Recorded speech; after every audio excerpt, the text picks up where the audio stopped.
And Chad Mira joins us on set. Chad, just to follow up on that, what do you think is the possibility or the likelihood we could see some legislation about autonomous vehicles? Well, it looks like there's two bills. They're not necessarily competing bills. When I was talking to Representative Ruby there, he kind of said we have a couple different proposals, but we really want to work together and get some of these basics in place.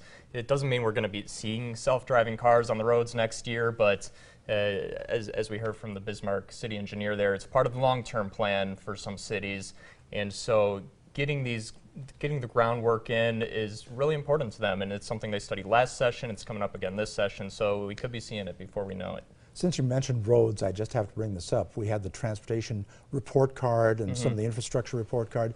Not a great not the best review for the states. It's from the American Society of Civil Engineers, gave the state's infrastructure a C grade on the report card this week. And the reason that's important to bring up is because we have some bills that deal with infrastructure, obviously. There's a bill that would increase the gas tax. There's obviously some debate over the legacy fund. Could that be used to improve infrastructure projects?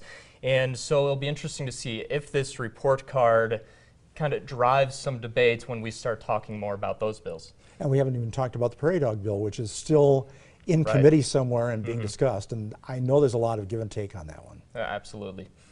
And you did mention the gas tax. There's also a bill to raise registration fees.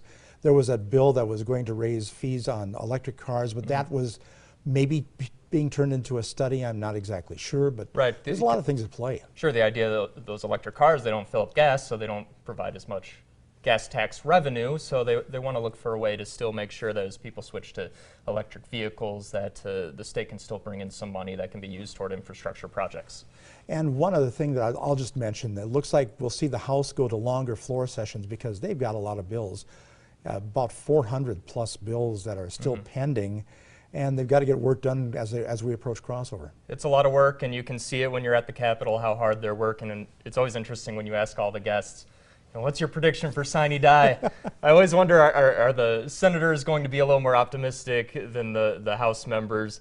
We'll have to wait and see. They still got a lot to get through. They sure do. Thank you so much. And you have been tuned in to North Dakota Legislative Review. I'm Dave Thompson. Thank you for tuning in.